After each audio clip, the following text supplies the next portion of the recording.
All right. So recording's in progress. We'll give Drew, we'll give everybody a couple minutes to trickle in as we before we get started. Sounds good. This will be a good session. So everybody, welcome. We'll just give, maybe we'll start at 10:02 or 1:02, wherever, time zone you are, 2 minutes past. Because I know it takes a little bit of time sometimes for Zoom to connect.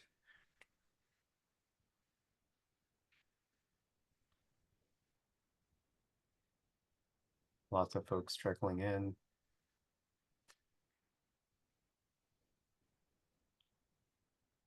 How's your day going, Drew? It's going well. It's not raining at the moment, so that's a plus. Oh, you're getting there. So you're on the East Coast. It's sunny here and very hot in California. We've had a lot of just regular rain, but I think there's some gonna hit us after effects from the latest hurricane. Right. No, I did see the hurricane going through. Hopefully everybody's okay.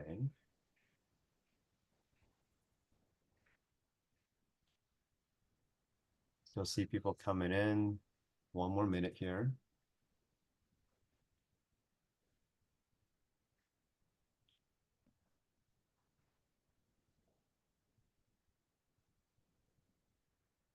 Okay. All right, Drew, I think it's time. We've given people a couple minutes to join. Let me officially start. So, hey, everybody, welcome and thank you for joining us for the first really in a series of webinars on asset intelligence, as you see on the slide. Today, we're going to be focusing on defining what asset intelligence is and why it's essential to how you manage and master your attack surface management. So my name is David Chen. I am the Director of Product Marketing here at Order, and I am joined by my good colleague, Drew Sanko. So Drew, I'll let you introduce yourself. Thank you. Yes, I lead this team of sales engineers here at Order, and I've been involved with a variety of security solutions and technologies spanning the past 20 years or more, across domains of phishing, email defenses, and managed security services, threat intel platforms, and more recently, I spent about the last 5 years focused on this idea of attack surface management because I think it's a really good domain. It's something that anybody that's using computing devices has to worry about this, and that's the vast majority of organizations out there. So I really like it because of its broad need across the whole spectrum of verticals out there. Thanks for that, Drew. And that's the type of stuff we really need to dig into with your expertise today. Now, before we get started, a couple logistics. One is, yes, this session will be recorded. And the second part is the chat should be open. So if you have any questions, throw them in there. I'll be monitoring throughout. And, I'll chime in and ask the question when appropriate. We will also have Q&A at the very end. So Drew, let's get started. Maybe we'll go to the next slide. I thought before we get into asset intelligence, maybe we can kind of level set, right? So things have kind of got a little bit more complicated over the years, and there's a reason we're all here trying to figure all that out in terms of how do I manage my attack surface. I have all these assets. So maybe we can start by just level setting and understanding how we got here. Okay, yeah, you know what? That's a great place to start, because we want to understand the history. Sometimes people don't understand how complex our environments are or how we got here. So yeah, let's talk about it. So if we go back in time to a certain point in time, 20, maybe 30 years ago, it depends. We built our networks with sort of a perimeter defense model. And you could imagine sort of an analogy to an old castle. It had high walls and a moat, and you considered everything on the inside to be what we want to protect, and everything on the outside was suspect, and we were always looking outward for the danger. But we trusted what was on the inside. And in the network environment in those days, everything was in the office. It was hardwired to a switch. It was connected. And so when everything was physical and hardwired, it was easy to count things, to know how many you had, to know what you had. Things didn't just appear overnight onto the network. So it wasn't really a hard problem back then. But as time went on, things changed, right? We went beyond just everything being hardwired. We introduced Wi-Fi, and you can see here at the next layer, mobile devices. So these things are never physically connected to the network, and they don't all stay on inside or inside what we considered the perimeter, right? They're moving out, they're working from home, working remotely, wherever. And this just made the problem, one more layer of difficulty. Moving beyond that and more towards today's world, it has just exploded with the variety of devices, the variety of places that we place our data and how we consume it. So there's, cloud-based workloads, SaaS hosted applications, and our data is going to these things. IoT devices are on the network, and any of these things, and then think about virtualization. Any of these things can really appear and even disappear with great speed. So, I question, to the title of this slide, I question whether we can even have what we call a perimeter-based model anymore, because we don't just trust what's on the inside. In today's world, and anybody that's chasing zero trust would tell you, I'm not going to trust anything just because it's on the inside. I need to know who that is, the identity, and I want to know what machine they're using and is it trusted, that pair, and what are they trying to access, should they have that access? So all of this together gets back to our foundational point that you are going to need intelligence about your assets if you are going to master this concept of attack surface management. That was a great overview, and I totally agree. Like, it's really hard to tell if there's even a perimeter anymore. And I think a lot of folks are trying different things to get to understand and manage all this stuff. Maybe we can go to the next slide here, Drew. A couple things that I hear from our prospect, just from talking to people in security, some folks are using a spreadsheet just to make sure they keep track of all their assets. Maybe they're relying on something like a service now, a CMDB, to see what they have holistically. What do you think about those methods? Are there merits to that? Are there challenges, and especially in this really complicated environment? I'll tell you what, if nothing else, I understand them, right? I mean, how many things in this world started out as a spreadsheet before it built into something bigger?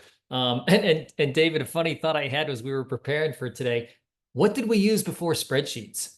They Pen are and paper. Pen and paper what? is what we're at. Using pen and paper. Pen and paper. I mean, they are so handy and useful. There's just a bazillion things you can do with a spreadsheet. And hey, if you're starting up in an organization, that's the place you probably kept track of things until you outgrew it, right? And not to say that you can't do, more sophisticated things in a spreadsheet, but it really takes a lot of training. And some people have it, a lot of us don't. I kind of I'm curious about a documentary about how we got to the spreadsheet. But anyway, I think it's a good starting point, but it's not the end all be all for really tracking your attack surface. And then the CMDB type of approach, I understand why people go here, especially if they already have one. They're like, hey, we're already putting asset data into this other sort of database.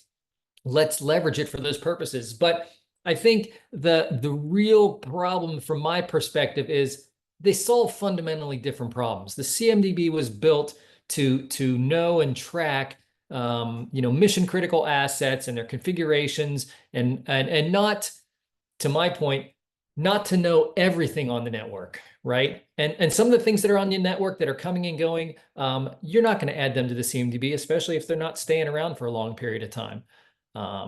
So they really built for different purposes, and it's a good source of data. I would leverage it, but I wouldn't make it my foundation for attack surface management. Okay, think that was really helpful. I think the other types of solutions people rely on are probably on more of the security side of things. So yeah, that's right. So we've got like a vulnerability management solution like Qualys, or maybe a SIM. I think Mhm. people can look at, okay, well, I'm proactively scanning my network, understanding I'm seeing all these different assets, or I'm going to consolidate a lot of my data into a single place in the form of a Splunk. Is there merits to that? Because I feel like you get more visibility, right? Once you kind of either scan or you aggregate. Yeah, you know what? You could totally see the appeal of a scanning based approach. If I don't know everything that I have, let's have something, Qualys or whatever, scan the network and tell me everything that it found. Sounds like, the perfect solution, and it's a very good solution. Now, the Qualises of the world do it for a specific purpose, right? They started out wanting to identify vulnerabilities and vulnerable systems, and they've expanded from there. But they had a focus of identifying vulnerabilities and reporting that to you. It's still not attack surface management. And the real problem I would say I have with that approach, as good as it is that you're going to scan at some frequency. Years ago it was probably monthly, and you might only be scanning currently to achieve some sort of compliance, right? PCI or something says you must scan these things quarterly or monthly or whatever the frequency is. And so you can check the box and you did get some good data. But as I said earlier, your network is changing on pretty much a daily basis. It certainly could change on a daily basis. So unless you're scanning daily, you're not going to pick up on those changes. And I don't care what frequency you tell me. You could tell me hourly. Even within an hour, a virtual machine could come and go, and it impacts your risk and exposure. And the scanner wouldn't be able to pick up on it. And that's not to blame Qualys or anybody. It's just you can't be scanning continuously and catch everything. So I think for that reason, a scan solution alone is not something I want to rely on. But just like I said for the CMDB, I think it's a great part of the solution. It's a piece, but it's not complete. On the other one here, you've got a logging solution or SIM like Splunk. And again, I see the appeal. People are saying to themselves, it can take data from anything. We're already sending as much as we know all of our data to that one tool. Maybe that's our one-stop shop. Now, what I would say is what they are collecting is log data, and log data is events. This is when did something happen on the network, okay, and what was that?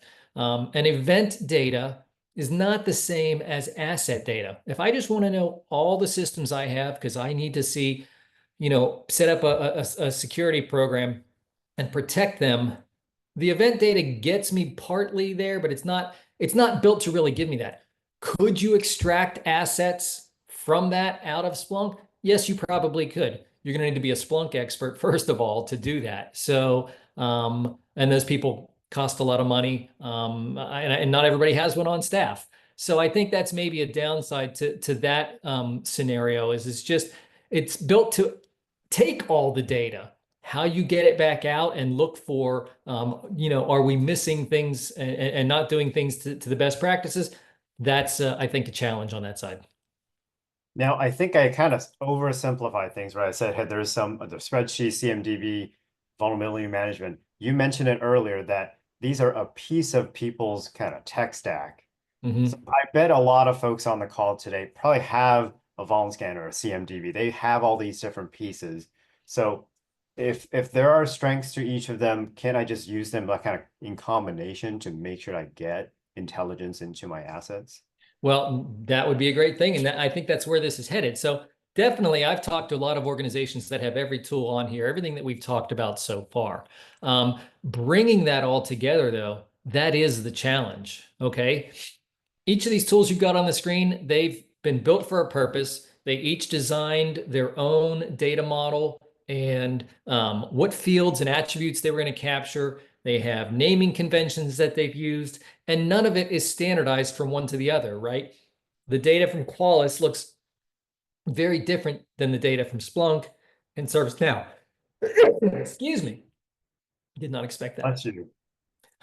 So bringing this data together, I think, is the challenge because you're going to have, my laptop, for instance, there's a record in ServiceNow, there's a record in Qualys, there's a record in Splunk. If you just merge the data, if you just dump it together, say in a spreadsheet, now you have 3 records for one asset. What you really want is one record with the context from all 3 or more sources. And that's the challenge. How do you deduplicate that data? Well, even before that, normalize it, deduplicate it, correlate it. There could be conflicts in the data too.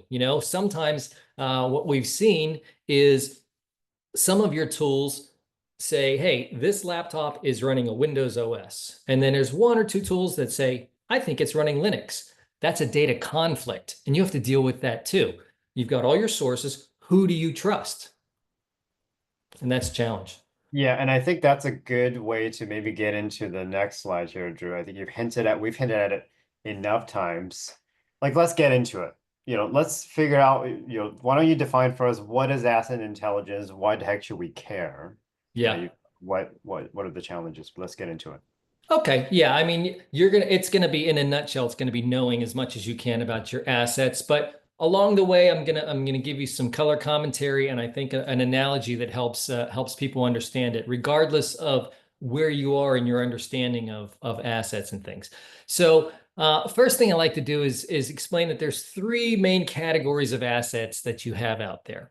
And the first one I would say is the things that are known and managed. And managed to me means some tool that you use and rely on is managing it. And that tool could be an agent-based tool like an EDR agent. It could be something like Microsoft Intune, right? Or whatever they renamed SCCM to. I always forget the new name, Entra or something like that. But they are known devices, and you've got some infrastructure that can touch them and feed them updates and things like that. The second category is what I call known and unmanaged. So if you had something like the Qualys scanner and it comes back with a list of things, some of those you will look at and you will say, I know what that is. These are IP cameras that we've deployed around the offices or whatever. This one's a printer. This one's a card reader, something like that. And my point is, oftentimes those sort of IoT type devices cannot take an agent, and you may not be able to do other security technologies on them that would put them into what I call the known and managed category. So they're unmanaged from that perspective, in that I don't have a specific console to go to, but they're not unknown. I know what they are. And the reason I want to make this distinction is the third category is unknown and unmanaged. And the known unmanaged, I want to identify them, maybe tag them or somehow say, I do know what this is and it's not a problem. Don't worry about it at the moment. When I'm looking at unknown unmanaged, these are things that have been brought to my attention, and we truly wonder, what are they and what could they be? On the one hand, they could be not something that's malicious. It could be as simple as we've got an employee who brought their Amazon Echo Alexa into the office because they said, "Oh, I just like to listen to music while I work." But what they don't realize is this isn't just a radio. They put it on the Wi-Fi. And now this thing is connected to the corporate Wi-Fi, represents some new level of risk that we didn't plan for, did not authorize. And that's, probably something I would say it's against policy and I want to get rid of it. The other side of unknown, unmanaged are the truly concerning things. There's something out there and nobody exactly knows what it is or how it got here. It's a, rogue device. So within those three categories, that's the way I view the assets in large buckets. Now, what I'd like to do, David, is help explain more about the different kinds of data that we can get that lead us to that asset intelligence. How's that sound? No, that sounds good. Okay, so here's what I'm going to do. Instead of just talking about computers and computing the whole time, I'm going to give you an analogy, and it's going to be based on automobiles or vehicles. So within your organization, Dave, you're my test subject. You've got a database, tracking things, and it's called out. There's a couple of devices or vehicles that we own. Okay, so the first thing this thing is able to tell you is what I call static data, and you can see each of these unknown vehicles has four wheels, two doors, and an 8-cylinder engine. That's the base information that your database has given you. And my question to you, do you know what these things are based on the static data? I knew you were going to do this, and unlike you, I'm not much of a car guy, but I'll try my best. I think, maybe I'll start with the cylinders. I think that sounds like a powerful engine with eight. That's not good. I'm going to set that aside. Now, four wheels, other than I'm going to say motorcycles, not most cars have four wheels unless you're talking with semi trucks or something like that. The two doors gives me some information. I think the cars that I see out there, maybe like a pickup truck has two doors sometimes. A sports car may have two doors. So No, I wouldn't know what each of these cars are, but those are probably my two guesses if if you had to have me commit. Yeah, so in a nutshell, it's not enough to know. Okay. But this is how a lot of investigations start. You have just a little bit of information and still you're wondering what is that thing? Okay. And this is the data that sort of comes from the manufacturer. This is what it is, how we configured it or built it before you bought it or as you bought it, right? But it has nothing to do with how it's actually used. And this can go, like you pointed out, in a variety of directions. And mostly, while it doesn't tell you what it does, what it really does is tell you what it's not. Okay. If it's four wheels, like you said, it's not a motorcycle and it's not some larger, dump truck or something. And the two doors has ruled out all the four-door vehicles, which is an awful lot of vehicles out there. Okay, so it's not a four-door. And the eight cylinders, well, it's not an economy car with a four-cylinder, six-cylinder engine. It's not an electric car because the cylinders would be zero. So there's things we know that it's not, but we're not any closer to knowing what it is. But it's still useful information. If I think about the cyber world, what is the static data of my assets? This is things like CPU information, number of CPUs, maybe the clock speed. How much memory does this thing have? How much disk space does it have? Just total disk space. That's static data. The machine can be turned on or turned off. It doesn't matter. These things don't change. And this is still useful. Okay. What operating system is it running? Who is this useful to? I think this is useful to the IT team. They are in charge of knowing everything and then also keeping it up to date, right? We have to patch those operating systems. We have to patch some of the software systems out there, get updates for security products and antivirus and stuff. So it's not without its use, but on its own, we need more.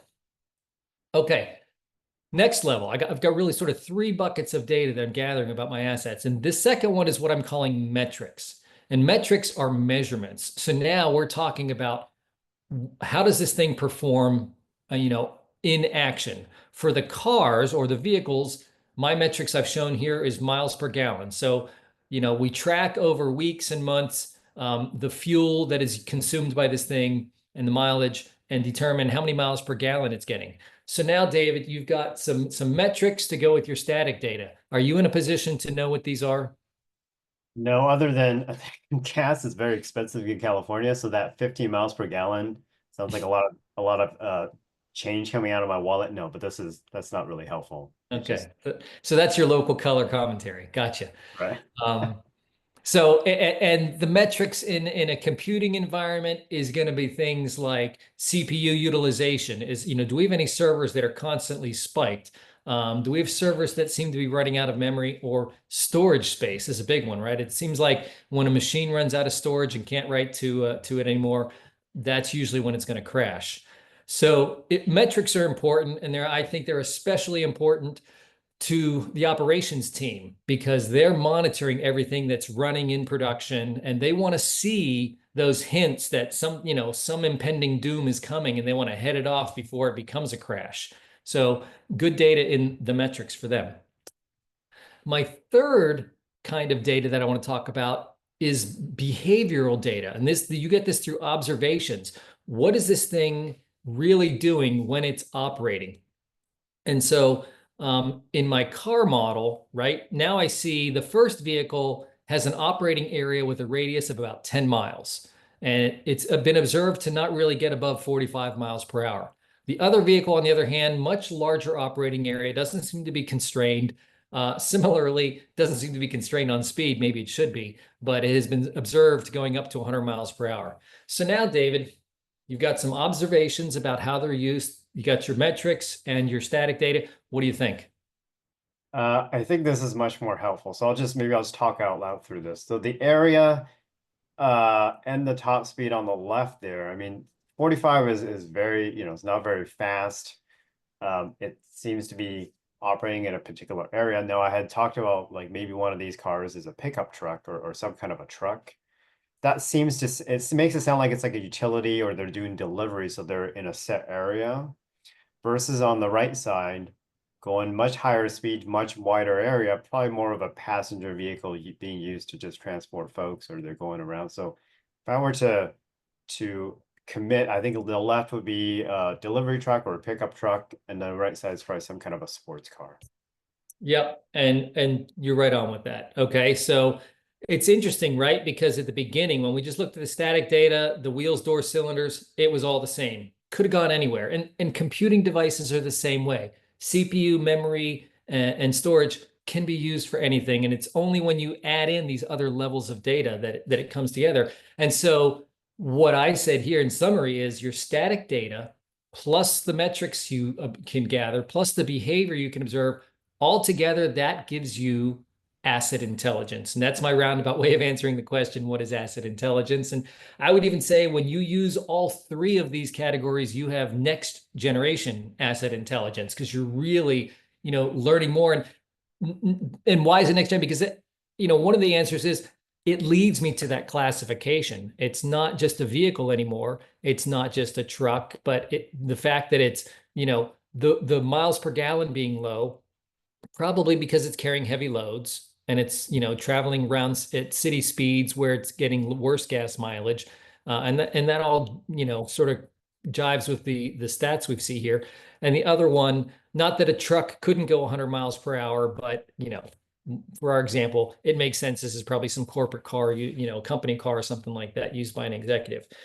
In the computing world, right, the behavior of your assets would be, what do they normally do? Where do they do communications to? Maybe all your communications are within a state, within a country, and anything outside of that is seen as unusual and abnormal. When I start seeing to other, communications to other countries, maybe that's significant, and I want to know about it. And also looking at the protocols that are in use, that can help us with the classification. We can know, by doing deep packet inspection, we might be able to detect that, hey, this is using protocols that are indicative of, say, a healthcare IoT device, something like that. So one other point I want to make on this slide is while I talk about data, metrics, behavior, all of this data is available to you. If you have a network today with computing devices connected and talking to each other, all of this data exists in your environment. Are you taking advantage of it? Would be a question I have, right? And certainly you would know off the top of your head, oh, I know where to get this and I know where to get that.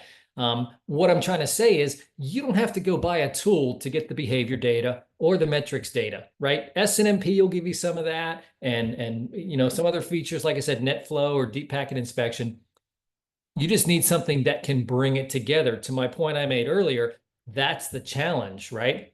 I talked about bringing together data from Qualys, Splunk, and what was the other one? ServiceNow. And here I'm talking about these types of data about the single asset from a network perspective. So I think that might be a good segue. You're hinting at, all right, what can I kind of do with all this information? So maybe that's the next slide here. We'll have more in the next series of webinars digging deeper into some pain points, some use cases. Maybe we'll spend a few minutes here, Drew, to think about, and we go to the next slide of like, Yeah. okay, I've got all this stuff. What can I do with that? And there's some common pain points and use cases that I hear from a lot of folks, and I put a couple on the slide here, and I thought we could go through it. How does that sound? Absolutely. Okay. So I think the first one that is super common is people are trying to deploy, let's say, their EDR for compliance purposes. They need to make sure that, they're covering all the places that needs to be covered. Where does asset intelligence comes in to make sure that they're covering all their bases in terms of their gaps? Yeah, that's a good question. Here, I'll give you an example. Let's imagine you're concerned about ransomware. Okay. What are your defenses against ransomware? To a lot of organizations I talk to, front line for that is an EDR tool.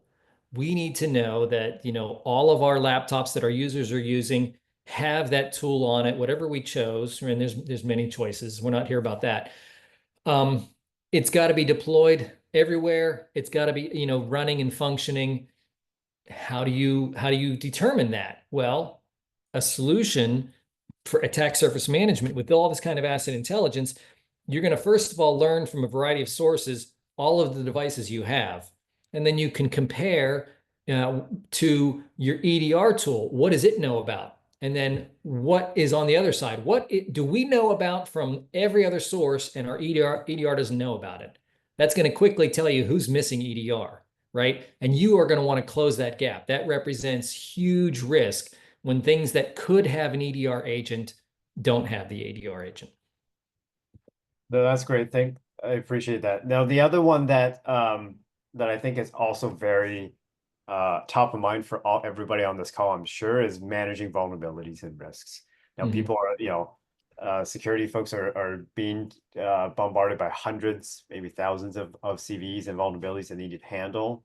Where does asset intelligence comes in to kind of maybe cut through that noise a little bit?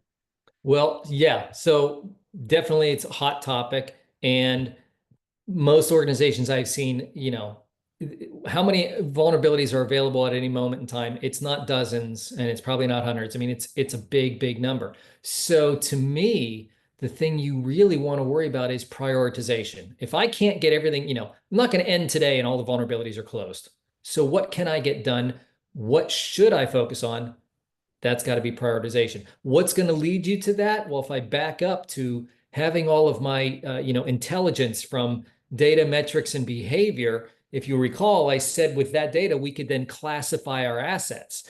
And in the computing world, then I can know which ones, from the classification and other risk factors that can be determined, how can I prioritize my responses? Like which assets should I focus on first? Here's a simple example. A vulnerability comes out and it hits the laptops that we use, everybody in my organization uses. Everyone's got it. How would you prioritize that? Very simple example. I would say the C-level executives' laptops, probably top of the list because they have access to the most sensitive information, right? Maybe intellectual property and business plans and so on that we don't want to lose.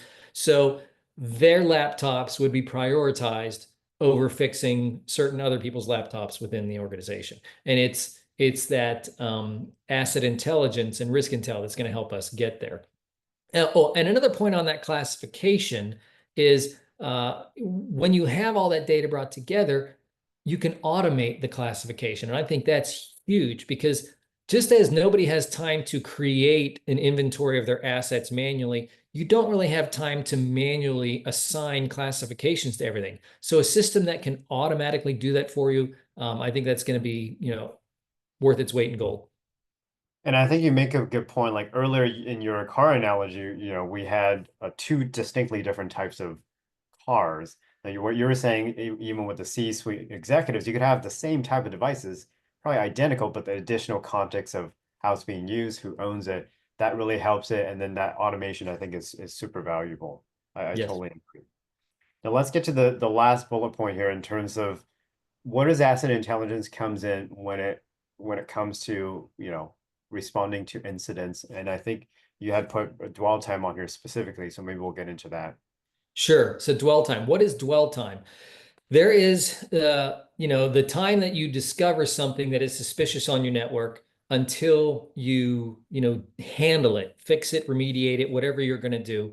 And that's not even counting the time before you discovered it, but until you fix it, that's a period of exposure, right? That if this is an attack that's going on, and if somebody's on your networks, they're on there until you get them off there. That to me is the dwell time. Everybody should want to reduce that, right? We want to reduce the window of time that we are exposed, and can be breached, right?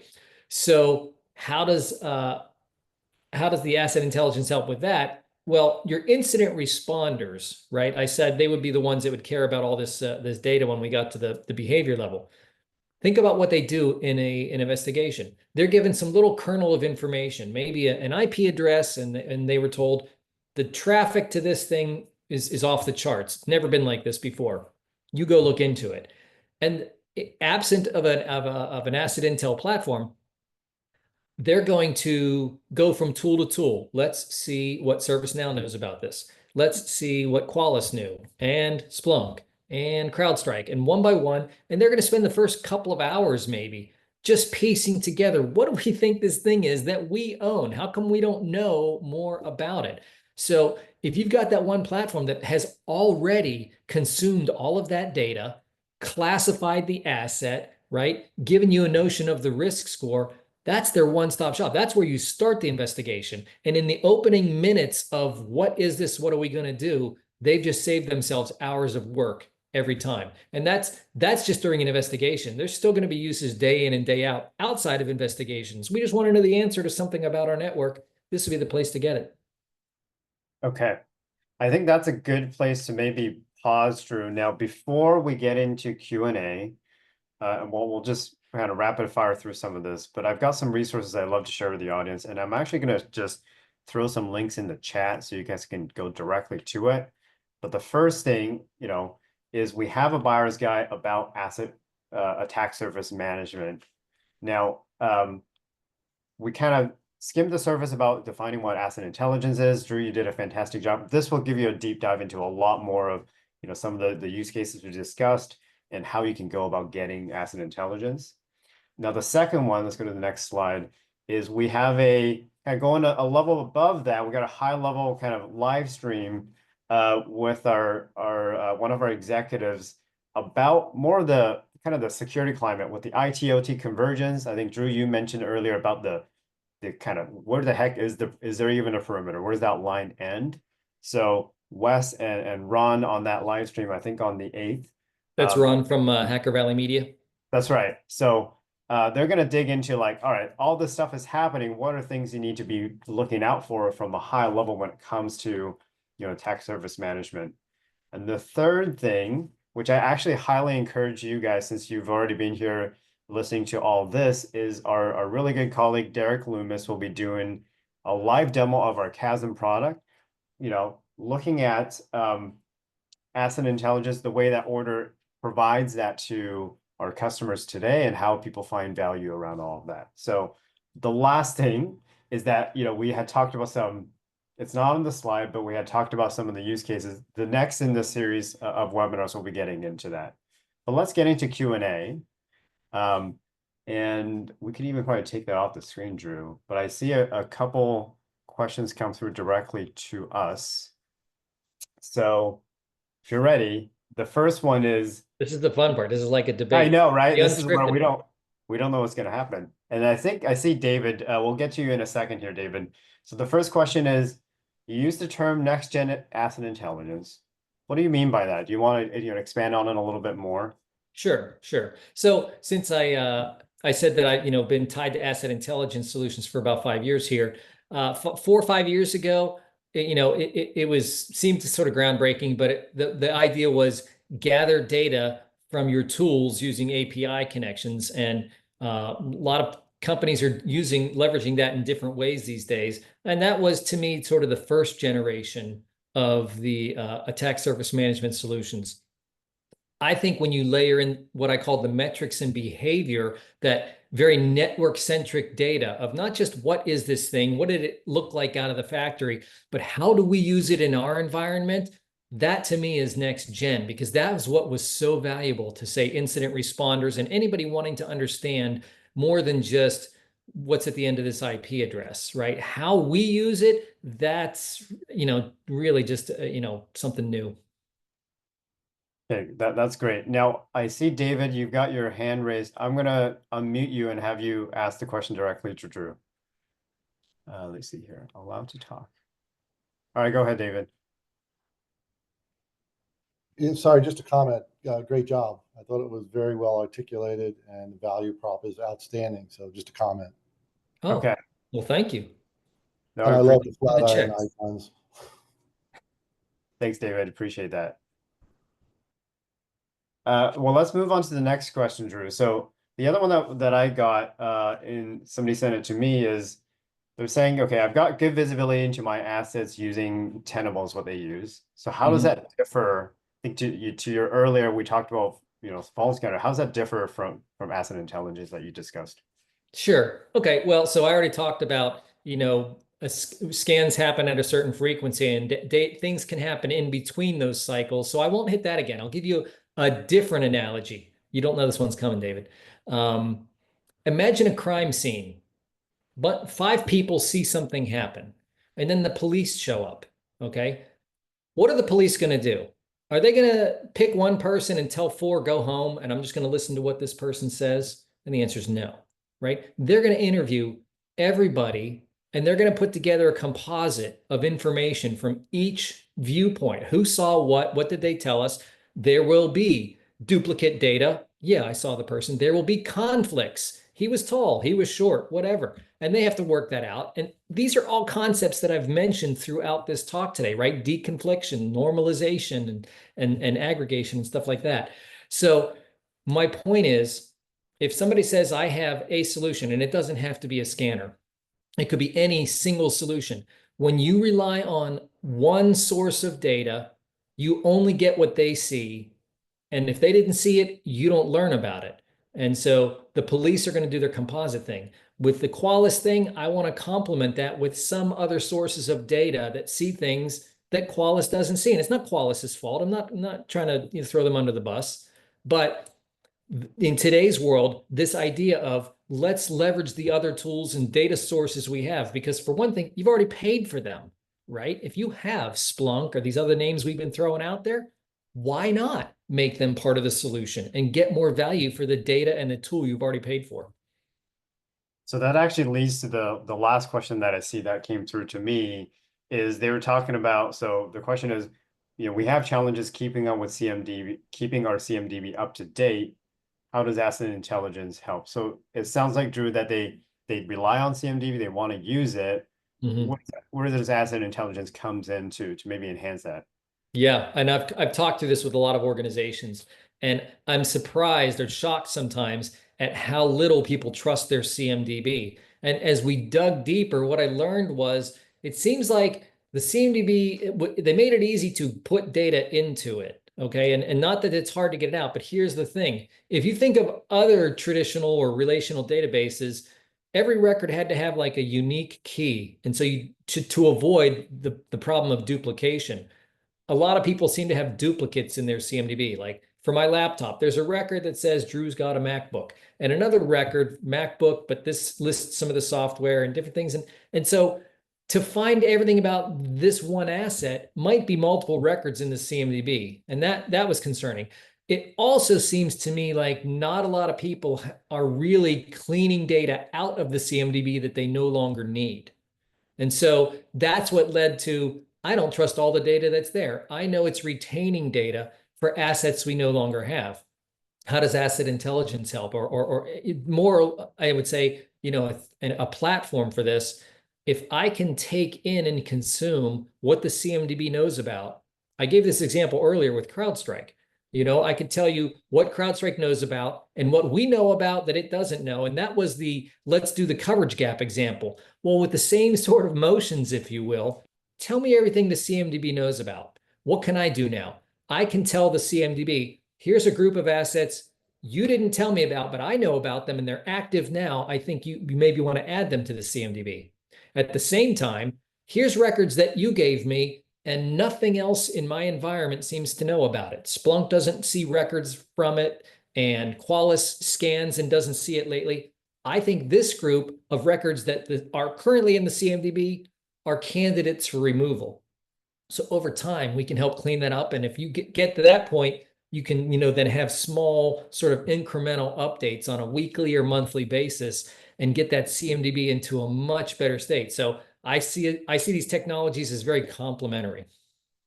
And I think, yeah, that's a fantastic point. I think it goes back to what you said at the beginning. It's not about relying on a single tool. It's about how do you use all the data. It could be on the network, it could be on your existing tools, and being able to take action and understand all of that. So I think that wraps it up for us today. Thank you for all the questions and for you guys attending. So today was an introduction of asset intelligence, right? And why it's essential. We talked about, we really emphasized that part to attack surface management. Now, if you like what you heard, I would highly encourage you. There are a couple links right in the chat, but especially that live demo with Derek will be super helpful to understand the way we do things here at Order, and how we put that next gen asset intelligence to good use. So we're gonna wrap it up here. Thanks, Drew, for joining us. Thank you, everybody, and we'll see you guys next time. Thanks for the time. Yep. Bye, guys.